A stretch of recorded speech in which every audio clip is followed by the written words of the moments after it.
मैं ऐड मैंने काफ़ी सारे किए हुए हैं फिल्मों में और इस सब में आने से पहले सीरीज़ में। तो पता नहीं क्यों मुझे हमेशा मतलब एक अच्छा पति ही बनाया जाता था उसमें, और एक अच्छा बाप बनाया जाता था। थोड़ी प्रैक्टिस मुझे वहाँ से भी थी। विजन तो खैर मेरे को लगता है बनते बनते बनी है। इंस्पिरेशन जो थी, ये कहानी मेरे एक दोस्त की है, अनिमेश वर्मा, जो स्टोरी राइटर है फिल्म के। उन्होंने 2007-8 में मुझे ये कहानी बताई थी, कुछ आई थिंक 17 साल पहले। हम सब के अंदर एक वल्नरेबिलिटी होती है, हम सब के अंदर भी एक बच्चा जिंदा है जिसको हम रोज़ मारते रहते हैं जान से, है ना, कि नहीं नहीं नहीं बड़े की तरह बिहेव करो, बचपना क्यों कर रहे हो। होता नहीं, सब बोलते हैं बच्चों की तरह क्यों बच्चों की तरह क्यों बिहेव कर रहे हो तुम। बच्चों की तरह ही बिहेव करना चाहिए, और मुझे लगता है कि एक्टर के लिए बहुत ज़रूरी है अपने बचपन को ज़िंदा रखना। मेरे तो बहुत पसंदीदा डायरेक्टर रहे हैं, मतलब इंडिया में तो मतलब विशाल भारद्वाज, मुझे बहुत उनका काम बहुत अच्छा लगता है। इम्तियाज़ अली का काम मुझे बहुत अच्छा लगता है। राजकुमार हिरानी का काम मुझे बहुत अच्छा लगता है। मैं उनका असली बाप तो नहीं हूँ, बट आई थिंक छोटा पापा तो मान ही लेंगे मुझे वो। और बड़ा कमाल था वो। तो बहुत बहुत कमाल का रिश्ता बहुत अच्छा एस्टैब्लिश हो गया था सबका आपस में। Hello and welcome to Awesome TV. आज हमारे साथ है वेरी स्पेशल गेस्ट जो कि है टिग्रम मूवी के मेन लीड। सबसे पहले तो अमित सियाल जी एंड साथ ही director Vivek Anchalia ji. So very congratulation on your upcoming project that is Tigram. तो सबसे पहले तो मैं आपसे पूछना चाहूँगी कि विजन और इंस्पिरेशन क्या रहा है इस मूवी के पीछे का। विजन तो खैर मेरे को लगता है बनते बनते बनी है। इंस्पिरेशन जो थी, ये कहानी मेरे एक दोस्त की है, अनिमेश वर्मा, जो स्टोरी राइटर है फिल्म के। उन्होंने 2007-8 में मुझे ये कहानी बताई थी, कुछ आई थिंक 17 साल पहले। और उसके बाद कई ड्राफ्ट बने इसके, कभी वो बना रहा था, कभी मैं बना रहा था। फिर जुड़ते जुड़ते हमारे एक दोस्त है हार्दिक, वो आए फिल्म के ऊपर। फिर हमारे एक प्रोड्यूसर है सावियो, तो हार्दिक और सावियो दोनों प्रोड्यूसर हैं इस फिल्म पे, वो जुड़े। फिर और लोग जुड़ते गए धीरे धीरे धीरे करके। एक हमारे म्यूज़िक डायरेक्टर हैं, और एक फिर उस वक्त तक मैं शॉर्ट फॉर्मेट वगैरह कर रहा था। फिर 2 लोग हैं मेरी लाइफ में जिन्हें लगा कि ये फिल्म बनानी चाहिए, तुम्हें बनानी चाहिए। उन्हें लगा कि मैं फिल्म बना सकता हूँ, जो कि एक मेरी पत्नी है श्वेता, और एक मेरी एक्स बॉस है पूरी, उनका नाम है। मेरी दोस्त भी है, बहुत अच्छी है वो। तो उन्होंने कहा बनाते हैं, और ये धीरे धीरे एक ऑर्गेनिक जर्नी, जो हम जब लिख रहे थे तो मैंने ऐसा, मतलब वो खा भी होता है ना कि आप एक फिल्म बनाएंगे एक दिन, उस तरीके से, तो वैसे ही लिखा जा रहा था। लेकिन जब ये सब तो ये तो पूरा इसका धीरे धीरे करते मैं आपको प्रोसेस बता रहा हूँ। इसकी जो ओरिजिनल थॉट था वो अनिमेश से आया था। अनिमेश बिहार से आता है, और अनिमेश का जो ये थॉट था कि एक पिता है जिसको मजबूरी में शहर जाना पड़ रहा है, जो जाना नहीं चाहता, और 2 बच्चे हैं जो उसे रोक रहे हैं क्योंकि वो जाने नहीं देना चाहते, लेकिन सिचुएशन ऐसी है कि शायद जाना पड़ेगा। तो अब ये जो प्रेमाइस था ये मुझे बहुत अच्छा लगा, क्योंकि ये मुझे भी बचपन से ही लगता था कि मेरे आसपास भी जो लोग काम वगैरह करते थे, या जो भी, बहुत सारे लोग बाहर से आते हैं। मैं दिल्ली में बड़ा हुआ, तो मैंने बहुत देखा दिल्ली में, आप बहुत शहरों से लोग आते हैं दिल्ली में, जैसे मुंबई में आते हैं वैसे ही। तो मुंबई दिल्ली तो बड़ी जगह है जहाँ पे ऐसा बहुत होता है। तो मुझे देख के लगता था कि यार ये कैसे लोग हैं कि ये अपने बच्चों को साल में एक बार देखते हैं, मतलब कई बार साल से भी ज़्यादा निकल जाता है उनको जाते हुए, क्योंकि उनको पैसा जमा करना है। वो जब जाना चाहते हैं वो 1 महीना नहीं कमाने वाले हैं, तो वो सारी चीज़ें प्लान वगैरह करके, तो मुझे बड़ा अजीब लगता था यार ये कैसी लाइफ है, ज़िंदगी कैसी है कि आप परिवार से दूर रह के उनके लिए, और आपकी पूरी पूरी ज़िंदगी निकल जाती है यही करते हुए। तो जब उन्होंने मुझे ये कहा, ये कहानी बताई, तो फिर मैंने कहा यार मुझे दे दे। तो उसने पहले दे दी, फिर उसने कहा मैं बना रहा हूँ। तो ये करते करते हम लोग, फिर पंकज हमारे एक और राइटर है साथ, जिन्होंने स्क्रीन प्ले डायलॉग मेरे साथ लिखे हैं, तो उनके साथ फिर उन्होंने कैरेक्टर कुछ नए बनाए। ऐसे करते करते आपके भी पसंदीदा कुछ डायरेक्टर्स रहे होंगे, तो क्या आपकी कोई लर्निंग जो इस मूवी को शेप करने में काम आई? मेरे तो बहुत पसंदीदा डायरेक्टर रहे हैं, मतलब इंडिया में तो मतलब विशाल भारद्वाज, मुझे बहुत उनका काम बहुत अच्छा लगता है। इम्तियाज़ अली का काम मुझे बहुत अच्छा लगता है। राजकुमार हिरानी का काम मुझे बहुत अच्छा लगता है। जी, मुझे लगता है कि मतलब वो बहुत बड़े आदमी हैं, और पर जो उनकी थोड़ी सी दुनिया है, जहाँ हमने शुरू में उनकी दुनिया देखी, जहाँ एक प्यारी सी दुनिया है, जहाँ एक बड़ा मुद्दा भी बड़े प्यार से कहा जाता है, तो वो शायद अगर कोई झलक देख पाए तो मेरे लिए बहुत बड़ी बात होगी। तो राजकुमार हिरानी उनमें से एक डायरेक्टर है जो मुझे बहुत अच्छे लगते हैं। बहुत सारे डायरेक्टर हैं इस देश में, मुझे लगता है, जो बहुत बहुत अच्छा काम करते हैं। और तो हाँ, मतलब कोशिश मैं ये कहूँगा, ये फिल्म शायद क्लोजेस्ट है थोड़ा बहुत। अगर आप, या जो एक 70s-80s में फिल्म बनती थी एक ज़माने में, थोड़ी सिंप्लिसिटी के साथ बनती थी, तो उस वक्त के जितने भी डायरेक्टर्स थे उनके साथ। नेक्स्ट क्वेश्चन आपसे पूछना चाहूँगी कि आपके जो पहले के किरदार रहे हैं वो लाइक एक पुलिस ऑफिसर का, जिसके हमने पहले जामतारा और महारानी के शोज़ में देखा है। तो मुझे बताइए कि जब आपको ये कैरेक्टर मिला था तो तब क्या आपकी फीलिंग थी, या फिर क्या रिएक्शन मिला था आपको जब ये आपको कैरेक्टर मिला? मैं एक्चुअली उन दिनों यही सब इन्हीं सब जो आपने नाम लिए इसी में बिजी था और एक जगह से दूसरी जगह जा रहा था और बहुत ये लोग ये सब जो थे इंटेंस कैरेक्टर थे, तो वो इंटेंसिटी थोड़ी ना हावी हो रही थी दिमाग पे भी, ज़िंदगी में भी, काम में भी। तो मैं तो एक्चुअली भगवान से दुआ कर रहा था उन दिनों कि मुझे कुछ ऐसा मिल जाए कि जिससे मैं इससे बाहर निकल सकूं। और कोशिशें भी जारी थी, लेकिन क्या है ना कि अब आप एक मोल्ड में फिट कर दिए जाते हो तो फिर सब काम वैसे ही आने लग जाते हैं। एकदम से फिर इनका एक आया काम, पिच डेक भेजा इन्होंने, बड़ा खूबसूरत सा था। वो जिस तरीके की फिल्म आपको दिख रही है ट्रेलर में, उसी किस्म की सरलता के साथ एक पिच डेक था जिसमें एक कार्टून सा बना हुआ था, कैरिकेचर सा बना था, जिसके अंदर की एक बाप है, बच्चे हैं, उनके माँ बाप हैं, वो छोटी सी दुनिया है, वो गांव है, वो तालाब है। तो वो एकदम से स्ट्राइक करा मुझे, मैंने कहा ये क्या है। तो फिर जब मैंने थोड़ा उसको पढ़ा बड़ा तो मुझे लगा कि ये तो जो मैं मांग रहा था वो मिल गया है, तो ये तो करना ही करना है।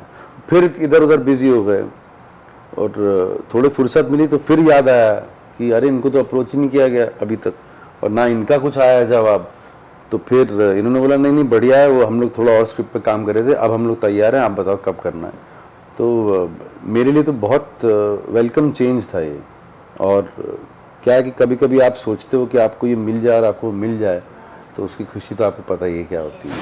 ट्रेलर में जैसे कि हमने देखा कि वो बहुत ही इमोशनल और इस तरह का कुछ स्टोरी देखने को मिलेगी, तो उसमें जब आप फादर का रोल प्ले कर रहे हैं तो आपको क्या डिफरेंट कुछ प्रिपरेशन करनी पड़ी या फिर कोई चैलेंजेस जो आपको फेस करने पड़े? क्योंकि जैसे कि आपने बताया कि पिछले किरदार थोड़े से अलग थे, तो वो बताइए।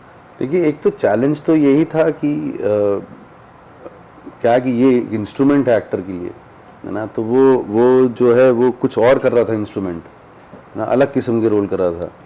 अब मैंने मांग तो लिया ऊपर वाले से कि ऐसा मिल जाए, मिल भी गया, लेकिन वो सब भूलना, वो जो आपने एक एग्रेवेटेड इंटेंसिटी से जो आपने काम किया है, उन सब चीज़ों को भूलना, उसको बैगेज को हटाना लाइफ से, फिर एक सरलता में घुसना। प्लस ये भी था कि मैं ऐड मैंने काफ़ी सारे किए हुए हैं फिल्मों में और इस सब में आने से पहले सीरीज़ में। तो पता नहीं क्यों मुझे हमेशा मतलब एक अच्छा पति ही बनाया जाता था उसमें और एक अच्छा बाप बनाया जाता था। थोड़ी प्रैक्टिस मुझे वहाँ से भी थी। आई थिंक इन्होंने अच्छा ही बनाया जाता है। इन्होंने एक ऐड देखा था मैंने इनका, इन्होंने स्वरा भास्कर के साथ एक कोई ज्वेलरी ब्रांड का ऐड किया था बहुत पहले, जो मैंने देखा तो मैंने कहा यार कितना प्यारा आदमी है। और फिर जमतारा और वो सब भी देखा तो मैंने कहा ठीक है, मतलब जो भी, लेकिन ऐसा नहीं है कि वो ऐड देख के मुझे लगा ये कर सकते हैं। मुझे मतलब जब एक आप अच्छे एक्टर को देखते हैं स्क्रीन पे परफॉर्म करते हुए तो आपको समझ आता है कि उसका बहुत पोटेंशियल है, और आप 10 मिनट बैठ के बात कर लीजिए तो आपको क्लियर ही हो जाता है कि एकदम आप सही थे उस चीज़ को लेकर। तो जब हम पहली बार मिले, इन्होंने इंटरेस्ट दिखाया और मैं भी इनके पास गया, तो हमने जब कहानी सुनानी शुरू की तो इन्होंने जिस तरह से रिएक्ट किया उसके ऊपर, और जो बातें इन्होंने अपने बचपन के बारे में बताई, तो वो तो सारी चीज़ें हैं इनके अंदर ऑलरेडी, वो बस पर्दे पे दिखी नहीं थी तब तक, इस बार होपफुली दिख जाएंगी। अच्छा, इन्हीं सब चीज़ों की वजह से आपको लगा कि ये बेस्ट रहेंगे इस रोल? जी बिल्कुल बिल्कुल, ये जहनी में क्या होता है ना कि आप हम सब के अंदर एक वल्नरेबिलिटी होती है। हम सब के अंदर भी एक बच्चा जिंदा है जिसको हम रोज़ मारते रहते हैं जान से, है ना, कि नहीं नहीं नहीं बड़े की तरह बिहेव करो, बचपना क्यों कर रहे हो। होता नहीं है, सब बोलते हैं बच्चों की तरह क्यों बच्चों की तरह क्यों बिहेव कर रहे हो तुम। बच्चों की तरह ही बिहेव करना चाहिए। और मुझे लगता है कि एक्टर के लिए बहुत ज़रूरी है अपने बचपन को जिंदा रखना और इस तरीके के काम करते रहना, है ना। तो बच्चों की बात हो ही रही है तो मूवी में भी हमें बहुत सारे बच्चे देखने को मिल रहे हैं, तो उनके साथ कैसे काम करके कैसा एक्सपीरियंस था? अरे एकदम मक्खन था यार, मतलब क्या बोलूँ मैं आपको, ये बहुत होनहार बच्चे हैं, ये बहुत ही ज़्यादा होनहार बच्चे हैं। एक तो अच्छे बच्चे हैं, और क्या है ना कि आप जो मैं इनोसेंट और वल्नरेबिलिटी की बात कर रहा था, जो खो जाती है ज़िंदगी के थपेड़े खाते खाते, तो वो वापस मिलने लग गई उनसे। क्योंकि फिल्म सरल है लेकिन फिल्म बनाना सरल नहीं है ना, बहुत टेक्निकल काम भी है वो। तो वो टेक्निकलिटी भी उनकी बहुत उच्च दर्जे की है, और वो जो मे बी हमें अपने बैगेज के साथ कुछ डिफ़िकल्ट लगेगा वो ऐसे आसानी से कर देते थे वो, है ना। तो वो तो ज़्यादा सोचते नहीं थे, ज़्यादा दिमाग नहीं लगाते थे। तो एक इनोसेंस जो है, मुझे तो लगता है कि मैंने उनसे ज़्यादा सीखा है। उन्होंने पता नहीं क्या सीखा, मुझसे नहीं सीखा, मैंने उनसे ज़्यादा सीखा। तो बहुत आसान था उनके साथ काम करना। प्लस हम लोग इतने समय साथ में रहे ना, एक साथ 30-35 दिन। वरना यूजुअली काम में क्या होता है कि आप 2 दिन काम करते हो, फिर चले जाते हो, कुछ और काम करते हो, वापस आ जाते हो। बट ये हमेशा साथ में थे हम लोग। तो मैं उनका असली बाप तो नहीं हूँ, बट आई थिंक छोटा पापा तो मान ही लेंगे मुझे वो। और बड़ा कमाल था वो। तो बहुत बहुत कमाल का रिश्ता बहुत अच्छा एस्टैब्लिश हो गया था सबका आपस में। तो सर आपने बताया कि दिल्ली से हैं आप और वहाँ पे भी आपने ऐसी कहानियाँ देखी थी, तो वो जो आपकी शूट की लोकेशन है वो आपने डिफरेंट क्यों चूज करी? लाइक कहाँ की है वो एग्जैक्टली लोकेशन? उत्तराखंड की है वो लोकेशन। दिल्ली तो वो जगह है ना जहाँ लोग आते हैं काम करने। हम कहानी बता रहे हैं कि कहाँ से आ रहे हैं वो लोग, तो वो भारत में कहीं पे भी हो सकता है। और ऐसी जगह देख के आपको और लगता है कि यार यहाँ छोड़कर जाना तो ज़्यादा दुख होगा ना आपको, कि पानी भी साफ़ है, खाना भी अच्छा है, वादियाँ भी हैं। तो मतलब जो आज हम एस्पायर करते हैं शहरों में कि यार पहाड़ पे एक घर हो जाए जिसमें एक छोटा सा अपना गार्डन हो जाए, जिसमें ये मूली गाजर उगा लें और ये खा लें, वो तो ऑलरेडी उनके पास है। और आप सोचिए वो छोड़ के उन्हें आना पड़ रहा है, तो मतलब वो और दुख की बात हो जाती है कि। तो इसलिए हमें लगा कि हाँ फाइनली वहाँ पहुँच के कि यार अगर किसी को जगह नहीं छोड़नी चाहिए तो ये तो बिल्कुल ही नहीं छोड़नी चाहिए। तो इसलिए हमने उत्तराखंड चूज़ किया उसको। मूवी में तो ऐसा दिखाया गया कि तिकड़म लगाते हैं बच्चे कि उनके पापा ना आ जाए। तो अगर रियल लाइफ में, मैं आप दोनों से पूछना चाहूँगी कि रियल लाइफ में कितना सही है? लाइक अगर हम अपने फादर के लिए ऐसा सोचे तो क्या वो सही रहेगा, उनको मना करे कि ना जाए? देखिए सोचना तो बहुत ज़रूरी है मुझे लगता है। और क्या होता है ना, मुझे लगता है फिल्म जो होती है, ज़्यादातर फिल्में जो होती हैं वो यही होती हैं कि दुनिया ये है, काश दुनिया ऐसी होती है ना। हम हमेशा जो हमारा एस्पिरेशन है, हमारे जो ख्वाब हैं, हम जो चाहते हैं दुनिया को जैसा देखना, हम फिल्मों में वो जो हम रियल लाइफ में नहीं कर पाते वो हम फिल्मों में करते हैं। हम स्विट्ज़रलैंड में जाते हैं, हम वो सारी चीज़ें करते हैं जो हमें देख के बहुत मैजिकल लगता है। करेक्ट। तो वो जो सारी चीज़ें हैं ना, तो मुझे लगता है कि ये सोच होना बहुत ज़रूरी है। जो हमारा एक बहुत पुरानी कहावत है ना कि magic happens to those who believe in it. तो मुझे लगता है ये सोच तो बहुत ज़रूरी है। अब वो क्या होता है नहीं होता है, परिस्थितियाँ हैं, बहुत सारी चीज़ें हैं, लेकिन मुझे लगता है अगर सोच होगी कहीं पे किसी की या किसी की चाह होगी ना, और वो कलेक्टिव चाह अगर बन जाए, जैसे कि हम फिल्म में देखते हैं थोड़ा बहुत कि वो बच्चे इकट्ठे हो रहे हैं सारे, अगर चीज़ कलेक्टिव हो जाती है ना तो चेंज भी आता है फिर मुझे लगता है। तो मुझे लगता है कि वो हो सकता है, क्यों नहीं पॉसिबल है, होता ही है ना दुनिया में।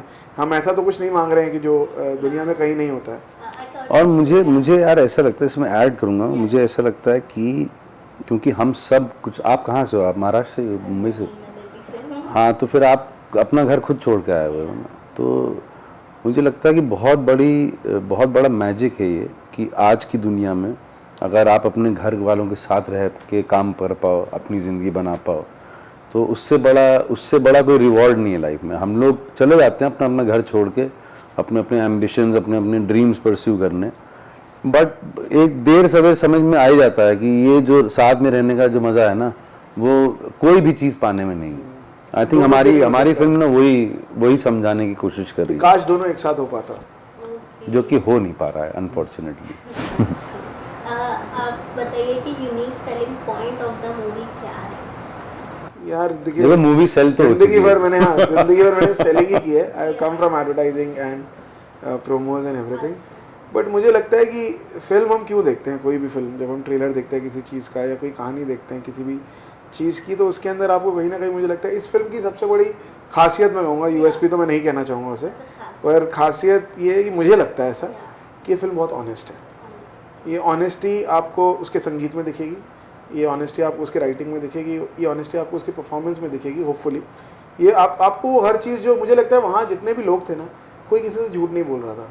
और ये होता है हमारी इंडस्ट्री में, बहुत होता है कि ना चीज़ें, क्योंकि हमें कहीं पहुंचना होता है तो हम सारी चीज़ें बैकसिंग कर लेते हैं कि अच्छा यहाँ पहुंचना है ना तो ये बोल दो तो ये हो जाएगा। मुझे लगता है कि इस फिल्म में ना वो नहीं हो रहा था। इस फिल्म में चाहे हमारे कुछ बोलने से चीज़ें ख़राब ही हो रही हो, लेकिन लोग बोल रहे थे because we are all very comfortable with each other and हम लोग we are all very honest with each other कि अब अगर इनको किसी चीज़ में हो रहा है कि यार इसमें ना ये तकलीफ हो रही है, तो हम फिगर आउट कर लेते थे कि ठीक है फिर एक काम करते, ये नहीं करते वो कर लेते हैं। लेकिन वो मुझसे झूठ नहीं बोलेंगे कभी भी, या मैं उनसे झूठ नहीं बोलूँगा। अगर मैं जो उनसे मांग रहा हूँ ना वो मैं सच ही मांग रहा हूँ, और वो उनको सच्चाई नजर आती है, मुझे सच्चाई नजर आती है, तो मुझे लगता है वो आपको दिखेगी स्क्रीन के अंदर, चाहे वो गानों के अंदर हो, आवाज़ में हो, बच्चों के परफॉर्मेंस में हो, और कहानी में हो। कहानी भी सच्ची है, तो सच है जो भी हम दिखा रहे हैं। मुझे लगता है यही खासियत है। सर आपके हिसाब से कोई ऐसा बेस्ट पार्ट जिसके लिए आप बहुत एक्साइटेड हो कि फैंस को जब दिखेगा तो वो बहुत ज़्यादा पसंद करेंगे, लाइक कोई ऐसा बेस्ट पार्ट इस मूवी से रिलेटेड? एक छोटा सा उसका अंश दिखाया गया ट्रेलर में, जब वो मुझे इवेंचुअली फिर जाना पड़ता है, मैं अपने कपड़े पैक कर रहा हूँ, और वो बड़ा कमाल का तरीके से इन्होंने सीन भी डायरेक्ट किया था कि बच्ची के कान में कुछ बोला, मुझे नहीं पता कि वो क्या करने वाली है, तो मैं कपड़े पैक कर रहा था, वो कपड़े उठा के सूटकेस से वापस रख दी थी अलमारी में। तो वो क्या है ना कि वो उसने हम दोनों के ही इमोशंस को, बच्ची के और मेरे को सरप्राइज़ कर दिया। तो वो जो हम कर पाए उसको, और वो करना बहुत डिफ़िकल्ट होता है क्योंकि आपको एक बार नहीं करना है, वो 10 बार करना है कम से कम, हर एंगल से टेक होता है। तो बहुत ही मैजिकल मोमेंट था वो। ऐसे बहुत सारी जगह हैं, बहुत सारी ऐसी जगह हैं फिल्म के अंदर जिसमें आपको ऑडियंसेस को ये फील होगा। कमाल की बात है, 2 सीन जो फिल्म में जो मेरे फेवरेट हैं, एक वही है जो ये कह रहे हैं बेटी के साथ, और एक है जो माँ के साथ है इनकी। तो वो भी एक कमाल का एक सीन है जो आप जब शायद देखेंगे तो आपको कैसा लगा आपको इनके साथ काम करके, कितना स्पेशल और कितना? मुझे अब इससे आंसर देता हूँ मैं इसका कि मैं इनको ज़िंदगी भर छोड़ूंगा नहीं। हाँ, मेरा बस चले तो इनके साथ हर साल एक काम करूँ, और साल में 2 बार भी कर सकता हूँ, क्योंकि ये ना बोर हो जाए बस मुझसे। ओके, दोनों से पूछना चाहूँगी, जन्माष्टमी तो आने वाली है, ये महीना ही पूरा फेस्टिवल से रिलेटेड है, तो कैसे सेलिब्रेट करते हैं आप दोनों? कोई स्पेशल ट्रेडिशन जो आपके घर में फॉलो होता है? नहीं, आई थिंक कोई फेस्टिवल होता है वो सबसे बड़ा मौका तो उसमें यही होता है कि हाँ, भगवान का नाम तो लेते ही हैं, बट सब साथ में होते हैं। हाँ, साथ में वही जो सब करते हैं, पूजा होती है, डिनर होता है, लंच होता है, थोड़ा समय साथ में बिता लेते हैं, वही करेंगे। हमारे यहाँ तो जो हमारा बेटा कहता है वही होता है। वो 7 साल का है, वो डिसाइड कर लेता है कि क्या होता है और वो हम कर लेते हैं, तो वही है। Okay, last any special message for the audience and Janmashtami की विशेष भी दे दीजिए। प्लीज़ 23 अगस्त को जियो सिनेमा ऐप पे ये फिल्म रिलीज़ हो रही है, प्लीज़ इसको ज़रूर देखें, क्योंकि बहुत समय के बाद एक फैमिली फिल्म आ रही है, एकदम साफ़ सुथरी है, आप किसी के साथ भी इसको बैठ के देख सकते हैं। और मैं आपसे वादा करता हूँ कि आपको जितने भी इमोशंस होते हैं ह्यूमन बॉडी में, वो सबके थ्रू लेके जाएगी ये। बहुत मज़ा आएगा आपको ये फिल्म देख के, और जन्माष्टमी की आप लोगों को बहुत बहुत बहुत बहुत शुभकामनाएं। 23 अगस्त जियो सिनेमा पे प्लीज़ ज़रूर देखें। जन्माष्टमी की आप सभी को बहुत शुभकामनाएं। इस फिल्म के लिए मैं इतना ही कहूँगा कि हमने बहुत मेहनत से बनाई है। ज़्यादातर फिल्में मेहनत से ही बनती हैं, लेकिन इस फिल्म की एक ख़ास बात है कि एक सच्चाई है हमारे देश की, और एक ऐसी मुद्दे पे कहानी है जो कम कहा जाता है सिनेमा के बारे में, और हमने बनाई भी बहुत परिवार को साथ में रखकर। बहुत क्लीन फिल्म है, तो आप अपने पूरे परिवार के साथ, बच्चों के साथ, अपने माता पिता के साथ, सबके साथ बैठकर देखिए, एक सोफे पर बैठकर देखिए, जियो सिनेमा ऐप पर देखिए 23 अगस्त को। Thank you. लास्ट में कोई ऐसा मैसेज जो ऑडियंस तक आपकी मूवी से पहुंचेगा? वो मुझे लगता है ऑडियंस ले लेगी। ऑडियंस बहुत समझदार है। हाँ। जब वो फिल्म देखेगी तो वो अपने आप, मेरे हिसाब से फिर वो हमें बताए ना उन्हें क्या मैसेज मिला, तो हमारे लिए वो जीत है। Thank you so much. Thank you. Hi, I am Vivek Anchalia and you are watching Awesome TV. Hi, I'm Amit Syal and you're watching Awesome TV.